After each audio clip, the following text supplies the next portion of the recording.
Hello, kamusta tayong lahat? Nagpapasalamat ako kay Almighty Father sa lahat ng kanyang mga blessings at saka sa lahat ng kanyang mga itinuturo sa atin. So everyday natututo tayo because of our Father. And nagpapasalamat din ako kay Jesus Christ. Dahil sa kanyang blood, nalinis tayo, naging maganda tayo sa paningin ni Almighty Father. Kaya yung sinabi ko kanina, no? Araw-araw natututo tayo sa ibang mga tao, sa mga experiences, sa events, sa mga circumstances, no? Na nakikita natin or tayo mismo ang nakakadanas. Sometimes yung na-experience natin is painful, but it is for our own good. Kung tayo ay nagtitiwala kay Almighty Father tsaka kay Jesus Christ. Ano nga yun? All things work together for good to those who love the Lord. Kasi pag mahal natin si Almighty Father, nakikita natin yung magandang kalalabasan ng mga pains na na-experience natin. No? Example, ano nga ba example? Bumagsak ka sa school, sa sa exam mo. No? Painful sa mga students 'yon. Pero matututo ngayon yung student to study harder. Mag-aaral ng mabuti at hihingi ng tulong ni Almighty Father na ipaalala yung mga answers sa mga tests. No? Example sa work. Sometimes hindi ka matatanggap sa trabaho, pero may mas maganda pa palang ibibigay si Almighty Father na trabaho sa iyo. Okay? Kaya lahat ng bagay na na-experience natin, it's for our own good. Dahil mahal tayo ni Almighty Father.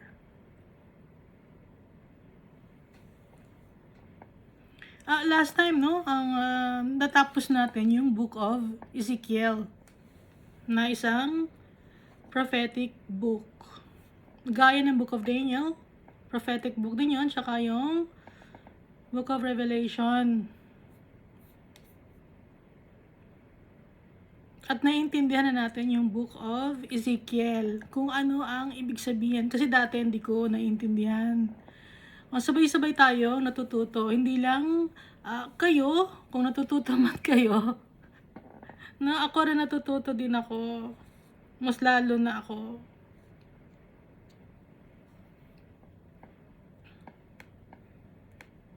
So, i-recap natin yung buong book ng Ezekiel for now. Pero meron tayong susunod na babasahin. Pero, for now, i-recap natin yung the whole book of Ezekiel or summary. So, itong si Ezekiel, prophet siya ni Almighty Father. Nakita niya yung 4 living creatures. So, alam na natin yung 4 living creatures, di ba? Ano yun? Nasasagot? Yung face of an ox, man, lion, and eagle. 4 ang mukha ng cherubim or seraphim. Kaya ang cherubim, hindi siya yung mukha ni Cupid na baby, na may pakpak. Hindi yun ang cherubim. Okay? Mali yung depiction sa mga arts na nakikita natin or sa mga books or sa mga statue na nakikita natin. Hindi yung cherubim. No? Iba ang itsura ng cherubim. 6 wings ang cherubim. 4 ang faces niya. Dito, tsaka sa likod. No? At saka yung buong katawan niya ay full of eyes. Pinakita kay Ezekiel yon as a vision from the Almighty Father. At pinakita rin ni Almighty Father ang kanyang holiness and gloriousness kay Ezekiel. Dahil si Ezekiel ay tinawag ni Almighty Father to be a prophet. Walang inilagay na dahilan, no? Kung bakit naging prophet si Ezekiel. Hindi niya sinabi. So, ibig sabihin nito, kung ikaw ay gagawing prophet ni Almighty Father, walang dahilan, hindi dahil sa magaling ka, matalino ka, mataas ang pinag-aralan mo, nakapag-aral ka ng PhD, or mayaman ka, hindi sa ganon pumipili si Almighty Father. Mga simpleng tao ang pinipili niya, nakasakasama ng mga iba pang mga tao.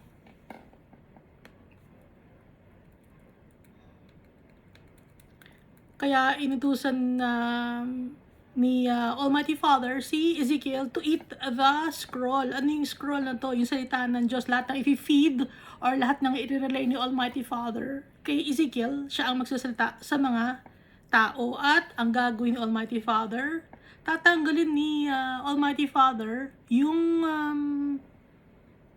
hiya, no, ni Ezekiel, at saka yung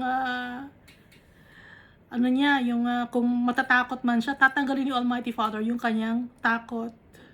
No, makikita natin sa Ezekiel chapter 3 yon. Sinabi ni Almighty Father para makapagbigay ng warning si Ezekiel sa mga tao. Dahil si Ezekiel ang ginagawang boses ni Almighty Father. Hindi si Almighty Father direkta nakikipag-usap sa mga tao. Dahil nga, masama ang loob ni Almighty Father sa mga tao. Kaya si Ezekiel napili niya. Yung mga tao kasi disobedient up to now. Kaya kung may mga tao man ngayon na hindi nakakausap si Almighty Father, it's because of our sins. At dito nakalagay, no, sa Ezekiel na ginawang mute ni Almighty Father si Ezekiel. Hindi siya makakapagsalita nang hindi galing kay Almighty Father. Hindi siya pwede makapagkwentuhan, no? Hindi siya pwedeng magsalita ng kung ano-ano man. Basta magsasalita lang siya pag pinagsalita siya ni Almighty Father. Tungkol sa mga warnings, ganon. Makakapagsalita lang siya kung ano ang gusto ni Almighty Father. Pero hanggang dun lang, at after nun, hindi na ulit siya makakapagsalita. Ganon pala si Ezekiel. Yun ang naging experience ni Ezekiel. Alam niyo ba yun? Ngayon ang ganun din nalaman, sabay-sabay tayo natututo. Ngayon kung alam ninyo, no, ba't hindi kanyo sinabi sa akin? Hindi niyo sinabi sa akin, na? At saka si Ezekiel, pinadama ni Almighty Father ang kanyang galit sa mga tao through Ezekiel, pati yung kanyang frustrations and anger. Ramdam ni Ezekiel yun.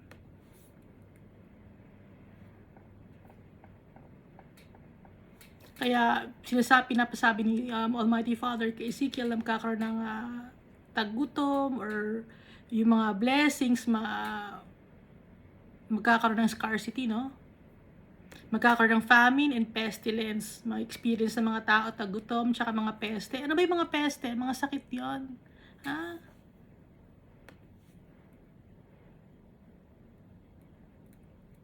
Kaya nagkakasakit yung mga tao, pestilence yun. Inaalaw ni Almighty Father yun. Up to now, yung lindol, yung bagyo, yung baha, inaalaw ni Almighty Father yun. Para maalala natin siya, para mag-pray tayo sa Kanya. Pero hindi natin hindi nila natin naiisip na inalaw ni Almighty Father kasi ang isipin natin, mabait si Almighty Father. Pero tayo, hindi natin naiisip na makasalanan tayo. Na deserve natin yung mga nangyayari sa atin. Hindi natin naiisip kasi arrogant tayo, haughty tayo.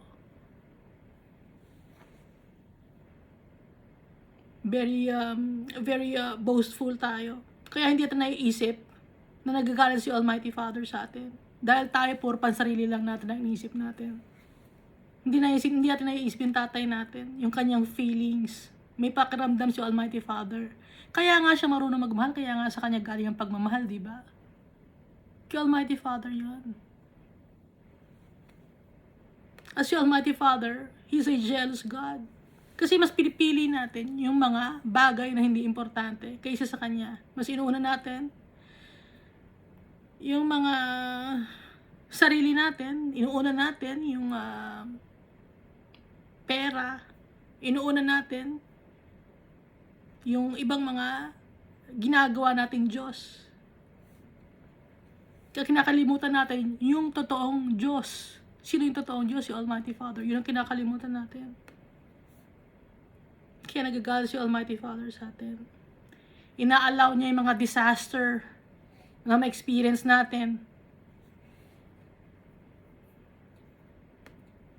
Dahil yung mga tao sumasamba sa mga false gods.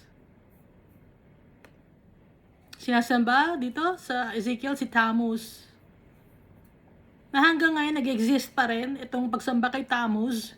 Iba lang ang tawag ng mga tao kay Tammuz sa ngayon dahil pag hindi nila iniba ang tawag kay Tammuz, ginagawa ng maganda ngayon ang pangalan ni Tammuz. Hindi na Tammuz ang tawag nila ngayon. Iniba nila. Mas yun ang ginagawang importante. Mas yun ang isineselebrate kaysa kay Almighty Father. Kaya, inaalaw ni Almighty Father na yung mga wicked people ay mamatay at ang kanilang mga kaluluwa ay mapunta sa eternal damnation. Kasi, nakikita ni Almighty Father, hopeless yung mga taong yun. Natatanggap ba natin ang mga kamag-anak natin, yung iba nasa impyerno?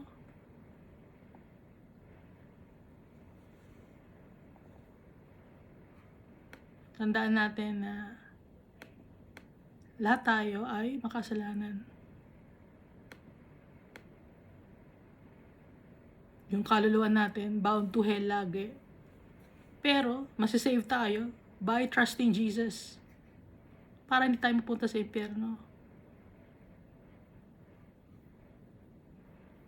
Kasi yung heart natin, corrupt, madumi. Walang tigil sa kakaisip ng kasamaan. Walang tigil sa kakapipintas ng mga tao. Kakatingin sa mga physical appearance ng mga tao. Pangit yung ganyang ano niya.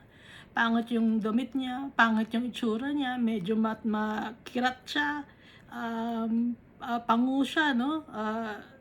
Hindi pantay yung paa niya, mataba siya, payat siya, mukha siyang buto, ganon. Hindi matigil yung puso natin, galing sa puso natin yan, kaya binubukas ng bibig natin. Dahil tayo mismo, we're broken, sira tayo. Kaya ngayon, yung pagkasira natin, yung pagka-broken natin, inilalabas natin sa bibig natin kasi yung puso natin, sira, corrupted.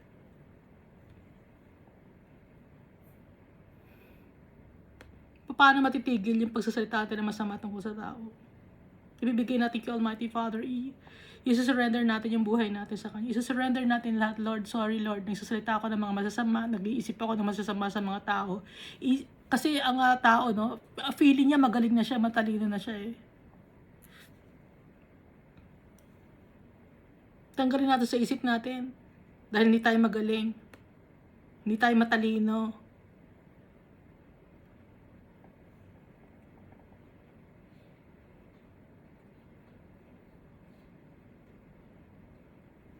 At kung may mga tao man na nag-aabuso sa atin, sarili nila natin yon.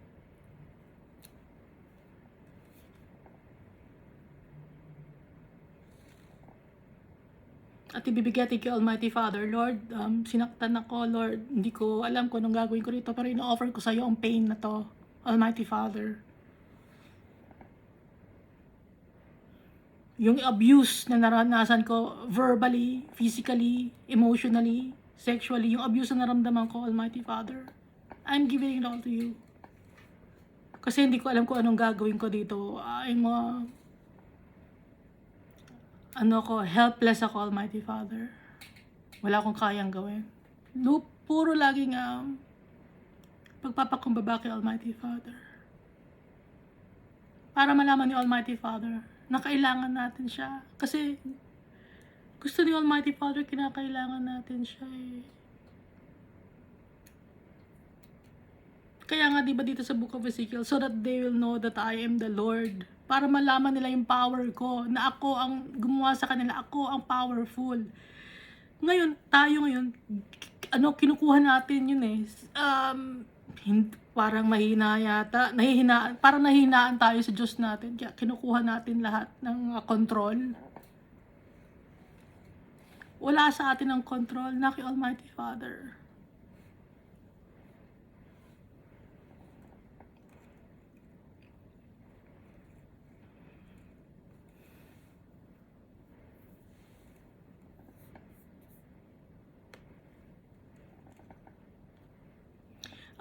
Dito sa chapter 10, at dito sa chapter 10 ng Ezekiel, natin makikita na kay Jesus Christ, the man clothed in linen, ibinigay ni Almighty Father ang kanyang power and authority. So may proof na si Jesus Christ andito sa Ezekiel. Now ko lang nalaman, dati naririnig ko lang na kay Jesus ang power and authority. Sinabi rin ni Jesus sa kanyang sa Matthew, Mark, Luke dyan, no? That the Father gave me power and authority. Di ba nakalagay doon sa Matthew, Mark, Luke dyan? Ngayon, may proof na tayo dito sa Old Testament. Kung gusto pa din yun ng proof, kung ano maniwala kay Jesus, andito sa Ezekiel chapter 10. The man clothed in linen. Sa kanya kaisa-isa binigay yung power and authority. Wala sa leader ninyo. Wala sa priests, wala sa pastors. Na kay Jesus Christ ang power and authority to forgive sins. Andito, kaisa-isa. Ezekiel chapter 10.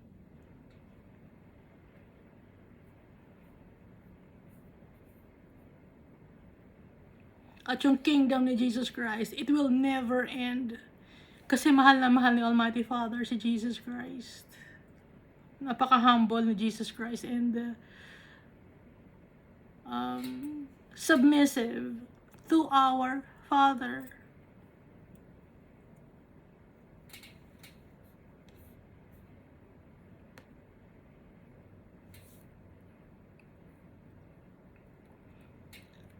Si Almighty Father, i-judge niya rin yung mga leaders na mga sinungaling at saka nagtuturo ng mga mali sa mga tao.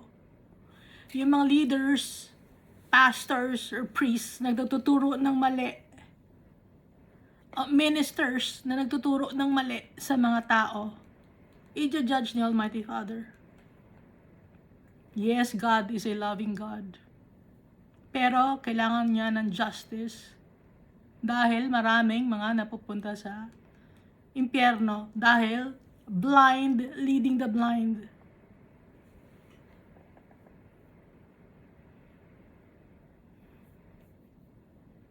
And most of the time, itong mga leaders, religious leaders, leader ng mga organization or denomination, they have motives. And that's to acquire wealth. Material things, material possessions, earthly wealth, fame, fortune. Laging ganon ang gusto kasi ng tao. Kaya yung mga leaders, i-judge ni Almighty Father. At yung pag-judge ni Almighty Father, hindi yun madedelay. It will not be delayed anymore. At meron ding mga false prophets. Yung mga nagka-claim na self-proclaimed prophet daw sila.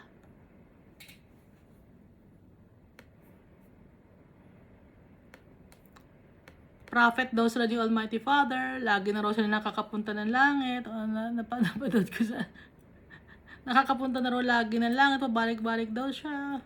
Sinungaling. Pag sinungaling, yung religious leader ninyo, hindi si Almighty Father ang tatay niya. Demonyo ang tatay niya.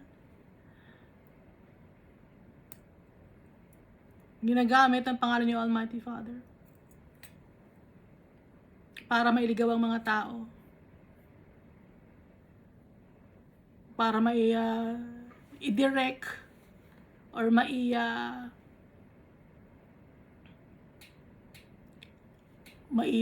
papunta sa Hades. At yung mga tao naman na nag-idolize or sumasamba ng mga foreign gods. Ano ba yung mga foreign gods? Ay, mga anting-anting ninyo dyan. Kung merong anting-anting. Kung may mga foreign gods na kayo na babae, foreign gods na bata, foreign gods na kalbo, meron dyan, ano? Meron kayong mga statue na kalbo, may statue na puro bata ang kasama, may statue na ng babae.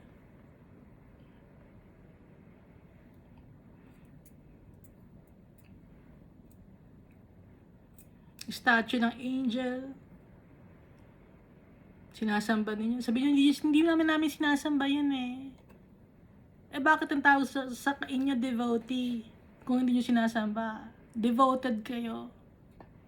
Doon sa mga binanggit ko. Bakit devotee ang tawag sa inyo?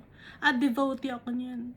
Kung devotee ka nun, devoted ka, doon ka, yun ang itinataas mo, devoted. Anong root word? Vote. Yun ang itinataas mo. Yun ang ibinoboto mo. Yun ang yung pinanghahawakan, pinagtitiwalaan. Ayaw ni Almighty Father. Ang gusto ni Almighty Father siya ang pagtitiwalaan natin. Tsaka si Jesus Christ. Si Jesus Christ, tinuturo niyo tayo kay Almighty Father. Kaya dapat kanino tayo devoted? Kay Almighty Father, kay Jesus Christ. Wala nang iba. Hindi kay Peter. Hindi kay John. Hindi kay John the Baptist. Hindi kay John the Evangelist. Hindi kay Mary. Kundi kay Jesus at kay Almighty Father.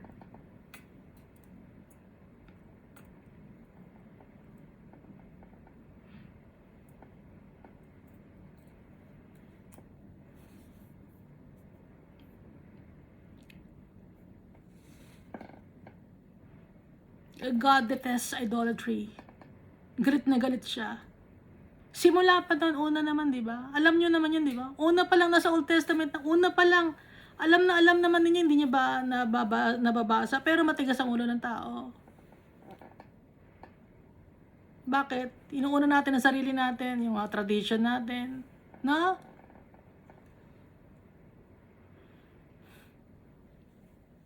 Pag sinabi ni Almighty Father, gawin na natin. Ano pa bang aantayin ninyo? Magkasakit pa kayo? Ano bang aantayin ninyo? Makaranas pa kayo ng paghihirap? Para lang ma-realize natin. Aantayin pa ba ninyo na makapunta pa kayo ng impyerno para ma-realize ninyo na mali pala? Yung mga bagay or tao na sinasamba ninyo?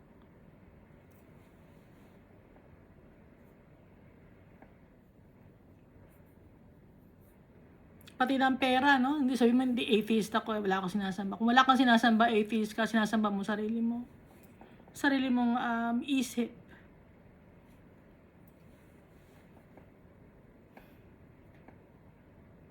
Kaya ang mga tao, dahil sa ating unfaithfulness, persisting unfaithfulness, will be thrown into fire. Lake of fire, hindi ba ka natatakot doon? Ito nakalagay sa book of Ezekiel. Wala na tayong dahilan, no? Wala nang dahilan para hindi namin alam. O ngayon wala tayong dahilan. Ito, sinasabi ko na sa inyo, nakalagay sa book of Ezekiel, kayo mismo magbasa.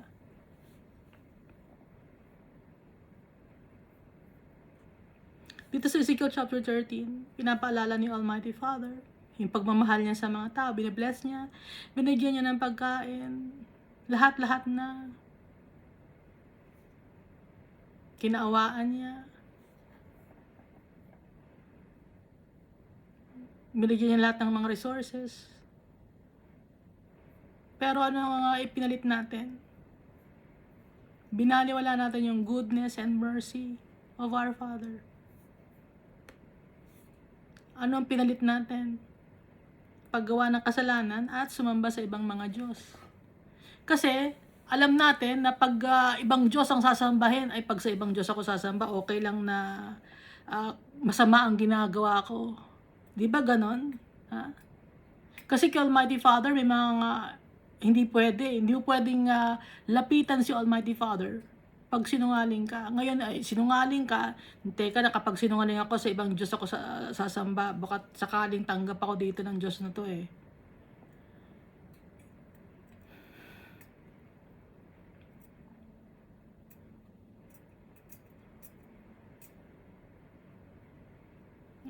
Teka muna, nandadaya kasi ako, ayaw ni Almighty Father ng daya, ng timbangan, ayaw ng malaki ang pautubo. Sa ibang Diyos na lang ako sasamba. Ganun ang ginagawa ng mga tao. Walang tiwala kay Almighty Father. Gusto magpatuloy ng kanilang kasalanan at sa ibang Diyos sasamba. At ibinibenta ang sarili. Paano ang pagbibenta ng sarili? Hindi lang yung harlotry na pagbebenta ng sarili, kundi yung dignidad mo, binibenta mo, yung moralidad mo, integridad mo, binibenta mo.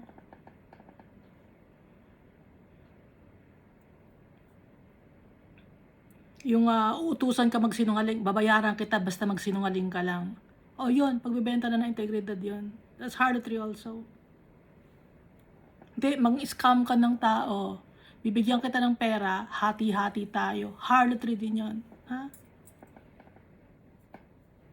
Kahit hindi mo binenta yung katawan mo, pero yung pagsisinungaling na yun, kapalit ng pera, harlotry yun.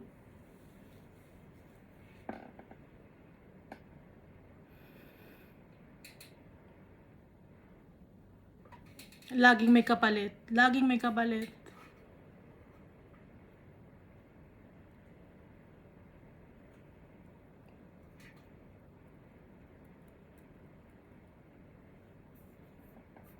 Kaya nung ginawa ni Almighty Father, inallow tayo na makaranas ng pain. Dahil disobedient tayo, matitigas ang ulo natin. Pero pinapaalala ni Almighty Father na lahat ng kaluluwa kanya, siya ang may desisyon. Lahat ng final decision na kay Almighty Father. Itong kaluluwa na to, saan ba ito pupunta? Sa impyerno yan. Itong kaluluwa na to, saan ito pupunta? Sa akin yan. Kasama ko yan in heaven. So Almighty Father lahat ang nagde-decide. Siya ang may-ari ng kaluluwa natin. Wala naman tayong pag-aari eh. Ano bang pag-aari natin? Ha? Wala tayong pag-aari. Pinagmamalaki mo lupa mo. Ha? Anong lupa mo? Lupa mo saan? Bahay mo, pinagmamalaki mo. Kotse mo, pinagmamalaki mo. Pag namatay ka, asan mapupunta yan? Nabubulok yan. Ha? Ano may pagmamalaki mo? Pinag-aralan mo? Darating ang oras, magiging ka. Hindi na magiging sharp yung mind mo. Kaya wala kami pagmamalaki. Wala tayong may pagmamalaki. The Lord gives and the Lord takes. Ang verse nga yun.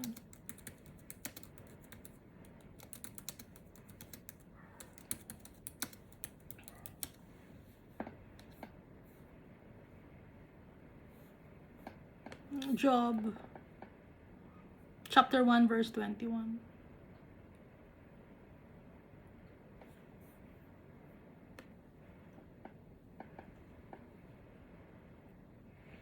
Naked I came from my mother's womb, naked I'll return to the womb of the earth. God gives, God takes. God's name be ever blessed. Basahin natin sa New King James Version. And he said, naked I came from my mother's womb, naked shall I return there. The Lord gave, and the Lord has taken away. Blessed be the name of the Lord. Magbibigay si Almighty Father. Thank you, Almighty Father. Tatanggalin ni Almighty Father. Thank you rin, Almighty Father. Because all is for our own good.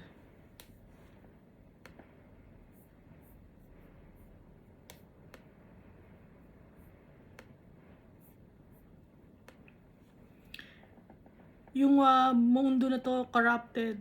Alam niyo na may ibig sabihin yung corrupted, di ba? Madumi. Ha?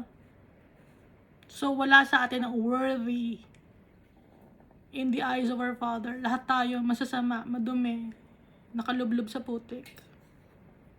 Lahat tayo binaliwala yung statutes or laws or yung ipinag-uutos sa atin ng tatay natin.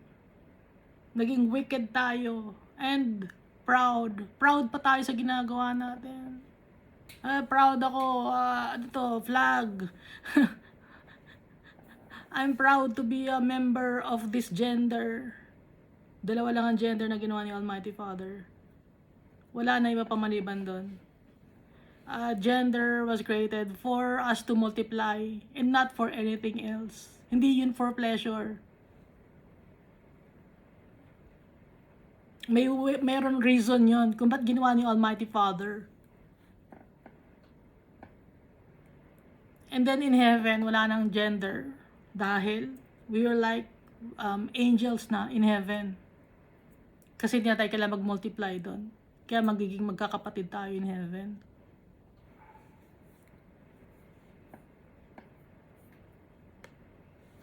So yung mga tao dito no na gusto ng colorful gender, kasi ang gusto nila ay lust of the flesh, no? Alam niyo 'yun, 'di ba? Gusto nila makakuha ng pagmamahal. Kung hindi sila makakuha ng pagmamahal sa ibang gender na naman maghahanap na naman ng ibang gender. Ganon. Tapos ang ginagawa nila ay sinisira nila yung katawan nila. At merong mga nag-uudyok, enabler. Sige, palitan mo yung gender mo, tutulungan ka namin, ilalagay natin sa batas yan. Ngayon, yung mga tao na yon, hindi naman godly people yung mga tao na yun, kundi they are from the devil.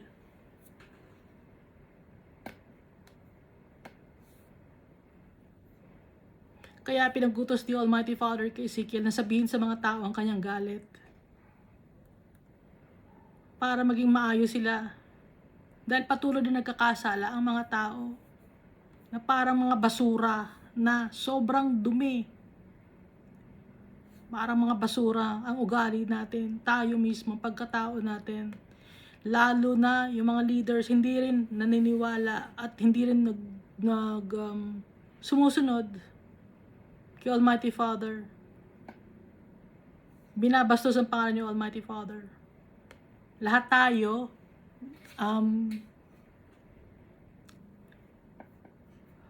dine-devalue natin yung sarili natin. Malit ang tingin natin sa sarili natin. Malaki ang value natin. Pero tayo mismo ang nagde-devalue ng pagkatao natin. Dahil sa kasalanan, mabilis tayong bumigay sa kasalanan ng mundo na to. Kaya ngayon, ang mundo na to ay i-judge ni Almighty Father.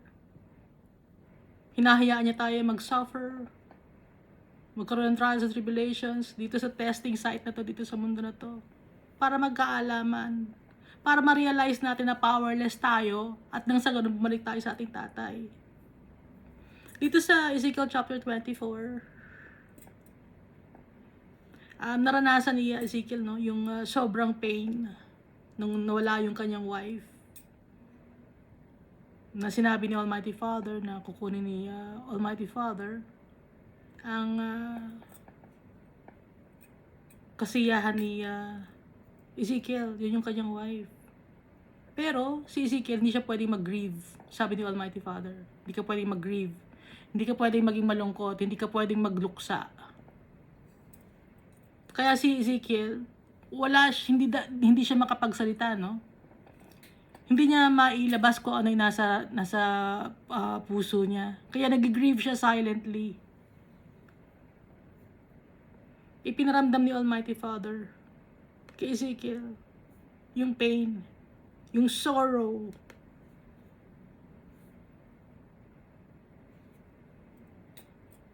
Na mas matindi pa ron ang nararamdaman ni Almighty Father dahil tayo kinalimutan natin yung tatay natin.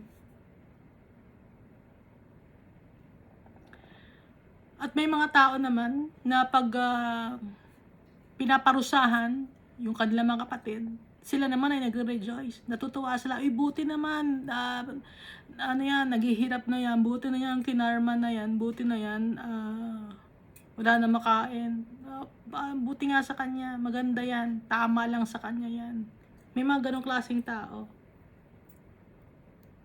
Yung mga taong gano'n naman, pinapagalitan din ni Almighty Father.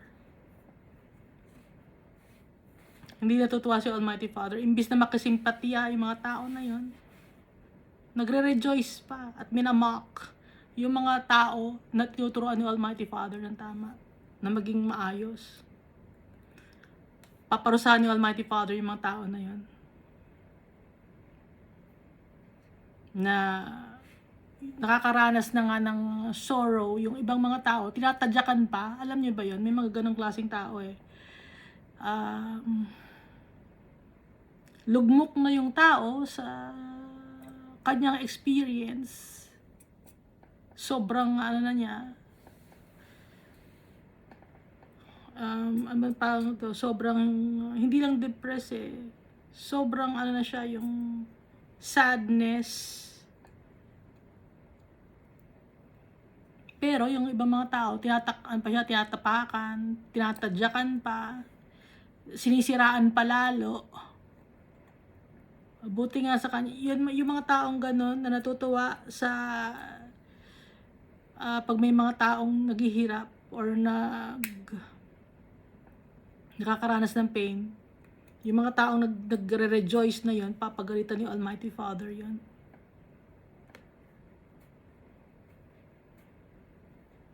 Yung mga selfish people yun.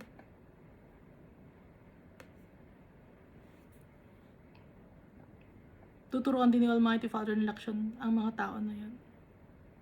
Dahil ayaw ni Almighty Father ng arrogante tayo, ng haughty tayo. Kasi yung mga proud, hinahumble ni Almighty Father. Ibinababa ni Almighty Father yung mga taong mayayabang.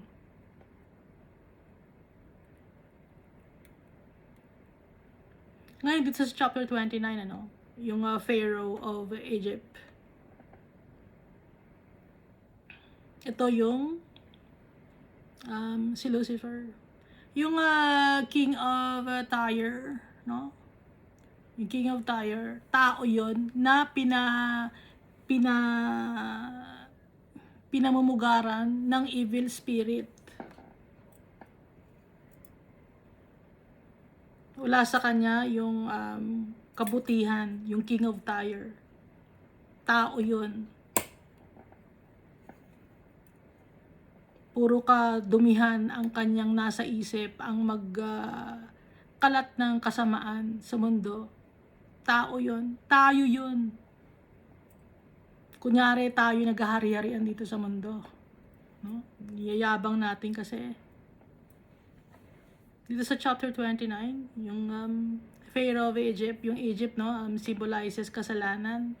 So yung hari ng kasalanan ito ay si Lucifer. Ginawa niyang captives yung mga tao, slave of sin ang mga tao.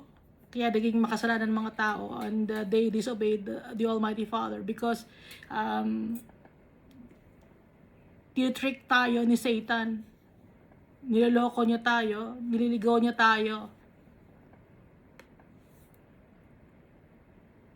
At sila ngayon, kasama ng kanyang mga fallen angels or mga legions or entities, sila ay paparusahan ni Almighty Father. Si Lucifer ay isang prideful angel at makakuha niya ang kanyang kaparusahan. Matitigil ang kanyang kasamaan. Darating ang panahon, matitigil ang kanyang kasamaan. Siya rin yung tinatawag na monster. Or sa Book of Revelation, the dragon, no? Siya yung dragon sa Book of Revelation. The monster and his legions will be destroyed in the pit. This is chapter 32. Ihuhulog sa bottomless pit. Si Almighty Father, pag nagja-judge siya, fair siya. Pag ang isang righteous person, alam mo, sa ngayon, mabuting tao ka, no? At susunod mo yung utos ni Almighty Father. And then, time will come na lumayo ka kay Almighty Father, gumawa ka ng kasamaan,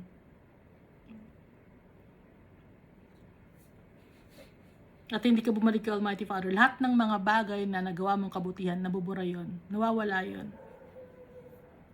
At mapupunta ka sa Hades. Kahit na sinabi mong mabuti ka, na puro kabutihan ang ginawa mo nung una, pero nung latter part of your life, kasamaan na, mapupunta ka ngayon sa Hades. Ngayon, ang isang wicked man, nagsisi siya sa kanyang kasalanan at lumapit siya kay Almighty Father. Mapapatawad siya. No? Kaya the first will be the last and the last will be the first. Diba? May kasabihan sa ngang verse yun.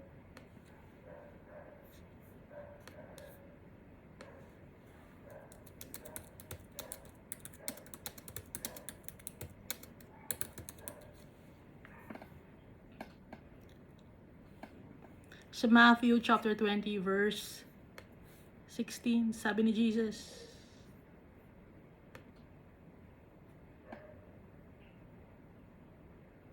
so the last shall be the first, and the first last. For many be called, but few chosen. Sabi ni Jesus Christ. Kaya dapat kung maayos tayo kay Almighty Father sa ngayon, ipagpatuloy natin maging maayos. Patuloy tayo tiwala sa Kanya.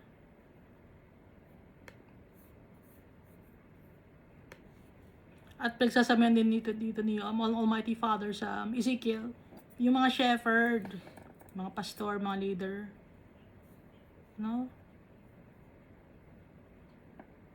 Na pag-agalitan niya, yung hindi nagtuturo ng tama, tatanggalin yung Almighty Father yon. Dahil i-direct nila ang mga tao sa impyerno. Hindi nagiging healthy yung spiritual life ng mga tao. Ang ginagawa lang ng mga leaders ay magpakataba. Pinupulo lang nila ang kanilang mga bulsa. Ginagamit lang ang pangalan ni Almighty Father. Maraming mga leaders na ganun ngayon. Pastors, teachers, false prophets, false teachers, no? Madami. Pinapataba lang nila yung kanilang mga bulsa. At meron pa akong alam, ginagamit niya ang kanyang pwesto sa isang sa church para makahingi ng kotse, ganun, penging kotse sa kanyang mga members. Hindi ganun si Almighty Father, hindi ganun si Jesus Christ. Ha? Marami na istumble sa mga ganung klaseng mga leaders. At pag na-stumble ang mga tao, mga uma-attend sa church na yon, lagot sila kay Almighty Father. Lagot yung mga leaders na yon.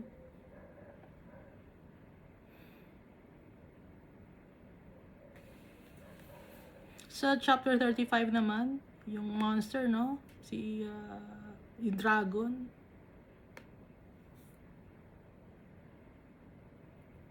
Yung kanyang mga followers, kung ano ang ibibigay sa monster or sa dragon na kaparusahan, yung mga nagtitiwala rin sa monster na yon or gumagawa ng mga kadumihan na gaya ng monster na yon or ng dragon na yon ay mapupunta rin sa eternal lake of fire. Si Almighty Father, ibibless yung mga tao na naghingi na sa kanya ng kapatawaran. Pag bumalik tayo kay Almighty Father, nagkasala tayo, bumalik tayo kay Almighty Father, i-bless niya tayo, papatawarin niya tayo. At yung kasalanan natin, malilinis yon, magiging white as snow, even though your sins are red as scarlet. Ba't kaya hindi ko kabisado? Even though your sins are red.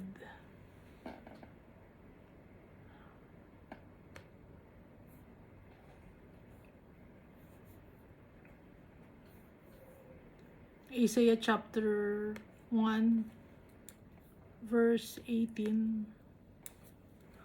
up to 20. Come now, let us settle the matter, says the Lord. Though your sins are like scarlet, they shall be as white as snow. Though they are red as crimson, they shall be like wool. If you are willing and obedient, you will eat the good things of the land. But if you resist and rebel, you will be devoured by the sword. For the mouth of the Lord has spoken. May chances. Nagbibigay si Almighty Father ng chances. Kaya yung mga binabanggit dito sa Book of Ezekiel na dry bones, ang dry bones meaning wala nang kapag-asa, mga patay ng tao dahil sa kasalanan, hindi na humihinga, wala, ang patutunguhan ay impyerno, tiyak na kapatutunguhan ng impyerno, kaya ni Almighty Father na isalba pa yon, no? Ano ang gagawin ng Almighty Father? Bibigyan ni Almighty Father ng hope and a future. Ang mga dry bones, kaya niyang i-restore si Almighty Father. Si Almighty Father pa rin ang ating takbuhan, ang ating hope. So yung mga dry bones na yon, no? Tayo, makasalanan tayo, kaya dry bones tayo, pero pag bumalik tayo kay Almighty Father, bibigyan niya tayo ng flesh, at magiging army tayo. At tayo ay magiging iisa na. Wala nang mga Gentiles or Jews. Pag-iisahin na ni Almighty Father. Magiging iisa na lang ang anak niya. Hindi na dalawang klase. Dito sa chapter 38 naman, no? Itong si Gog, ito yung monster and the dragon.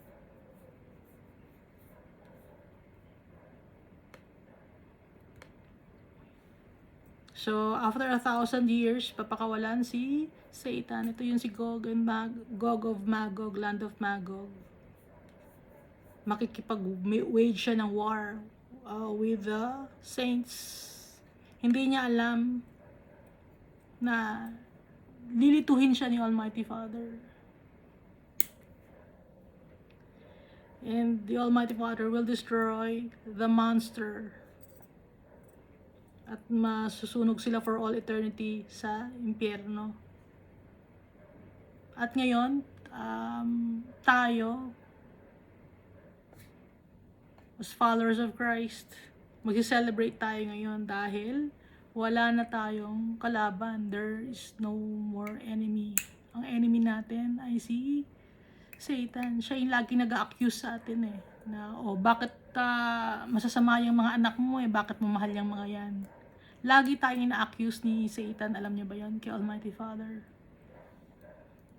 Yan, mga kasalanan yan. Bakit mo papatawarin yan? Yun na nag-accuse sa atin, si Satan.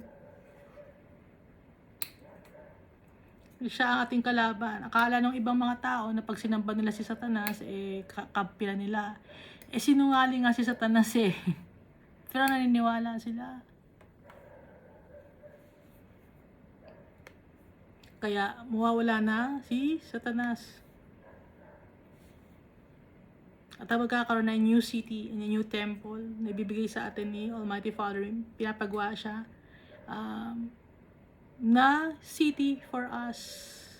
Kaya sinasabi ni Almighty Father yun para maging excited tayo, malaman natin na mahal niya tayo, bibigyan pa niya tayo ng sarili nating city.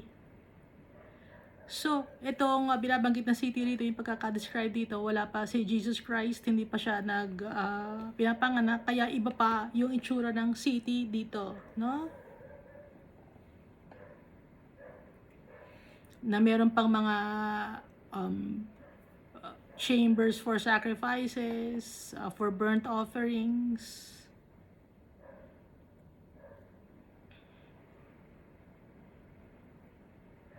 Pero sa Book of Revelation, dahil dumating na si Jesus Christ, ang high priest, si Jesus, ang burnt offering, si Jesus, ang sacrificial lamb, si Jesus, siya na lahat. Si Jesus na lahat. Kaya hindi na natin kailangan pang mag-sacrifice ng mga kung anong animals. Kasi dito may sacrifices pa, di ba? Na binabanggit sa Ezekiel. Kasi nga hindi pa pinapanganak si Jesus.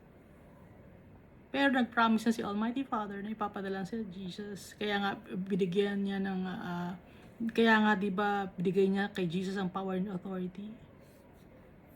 So Andito na rin si Jesus, yung prince na binabanggit dito sa Book of Ezekiel. Si Jesus to.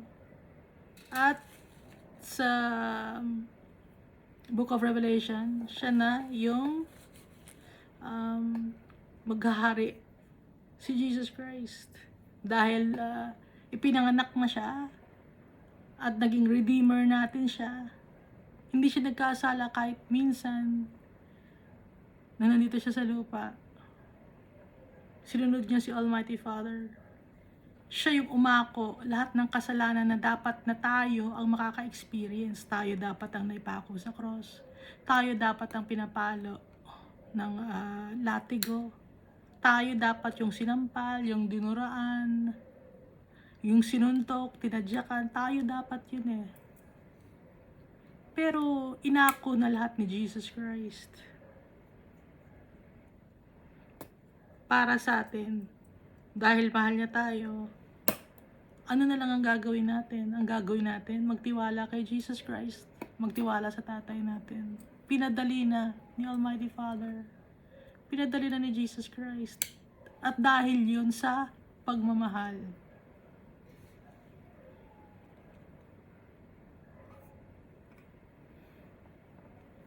Anong dapat natin gawin? Denying ourselves. Take up our cross and follow Jesus. Ano ba yung denying ourselves? I-deny mo na yung mundo na to. Deny mo everything. Dahil temporary lang ang mundo na to. No?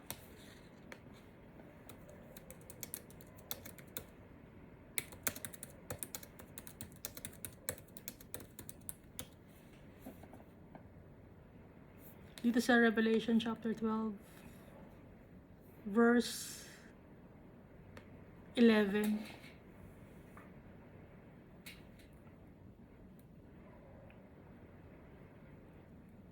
Pag dininay mo ang mundo na to, syempre hindi ka na masaya, di ba? Sa mundo na to, hindi ka na masaya kasi dinadeny mo na yung mga bagay na dating na-enjoy mo, no? Ano ba mga bagay na i-enjoy nyo dati?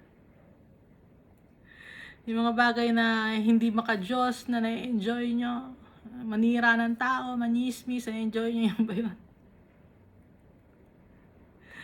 Na-enjoy nyo ba yung gumimik? Mayroon pa bang ganon? Inom ng alak, mga ganon, na-enjoy nyo ba yun? Ngayon, i-deny na natin yun, denying ourselves. Yung panloloko ng kapwa-tao, i-deny na rin natin. Denying ourselves. Yung para makakuha tayo ng madaming pera, denying ourselves. Take up our cross and follow Jesus. Kaya nga nakalagay dito sa Book of Revelation, chapter 12, verse 11. And they overcame him by the blood of the Lamb and by the word of their testimony, and they did not love their lives to the death. Hindi natin dapat mahalin yung buhay natin dito sa mundo. Denying ourselves. Kasi if we don't deny ourselves, ibig sabihin minamahal natin yung sarili natin sa mundo na to. Denying ourselves, take up our cross and follow Him. Para makasama tayo ni Jesus Christ in heaven. And they overcame Him by the blood of the Lamb and by the word of their testimony. And they did not love their lives to death. Sa ibang version, they triumphed over him by the blood of the Lamb and by the word of their testimony. They did not love their lives so much as to shrink from death. O iba pang version para mas maintindihan ba?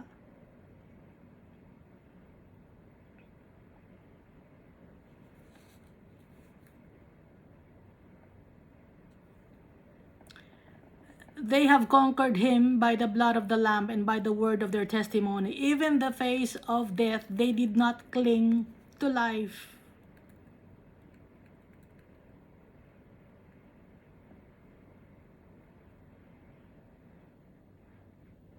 Bigay natin ang buhay natin kay Jesus. Yung utos ni Jesus, denying ourselves, taking up our cross and follow Him.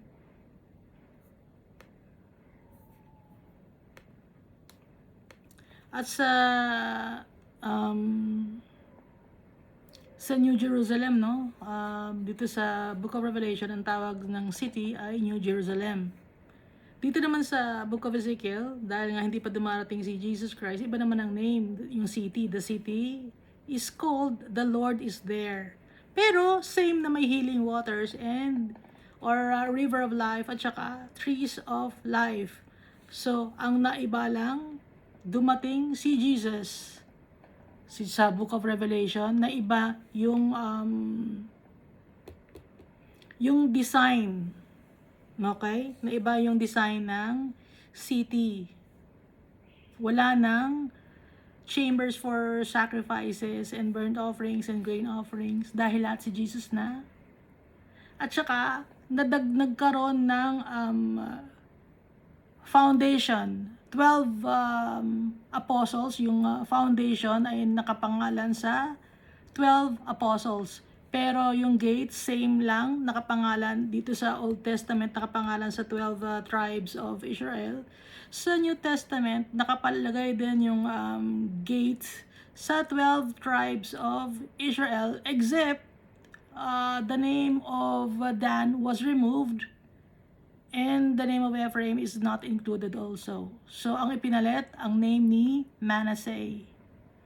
Ibig sabihin nun,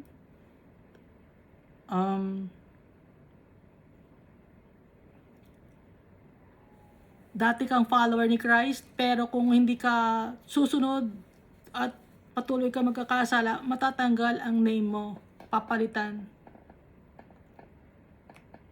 Kaya dapat yung name natin nasa Book of Life. Lamb's Book of Life. Nasa libro ni Jesus yung name natin. Yun ang importante. No? So, ito yung nakalagay sa Book of Ezekiel na hindi natin dati alam. O ako, hindi ko alam dati. Na sinashare ko sa inyo na hindi ko alam dati. Ngayon, alam ko na, nagpapasalamat ako kay Almighty Father dahil naintindihan ko na ngayon.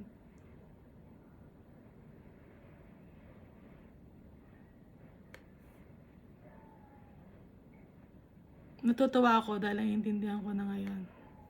Nagpapasalamat ako sa Kanya, sobra-sobra kay Almighty Father.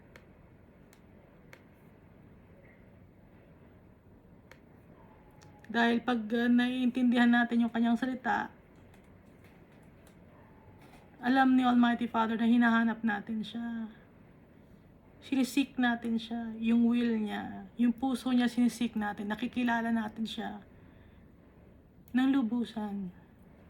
At pag nakilala natin siya ng lubusan, nakikita natin kung gaano siya kabait, gaano siya ka-merciful, loving, yung holy, awesome, magnificent, kulang pa yung word to describe the goodness of our Father.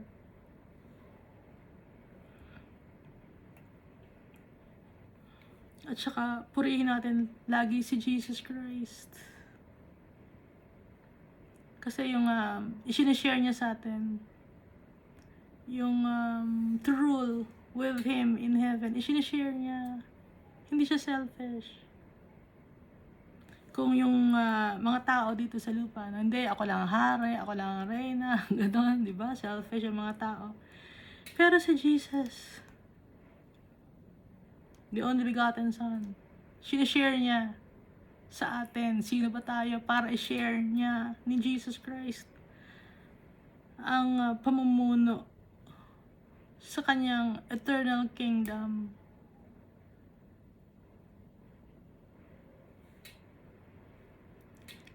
So, lagi natin tatandaan, no? Mahal naman tayo ni Almighty Father. Sana, ipag-pray ko na nararamdaman din niya yung pagmamahal ni Almighty Father. Read the Bible always. And keep on praying. Thank you. God loves us all so much.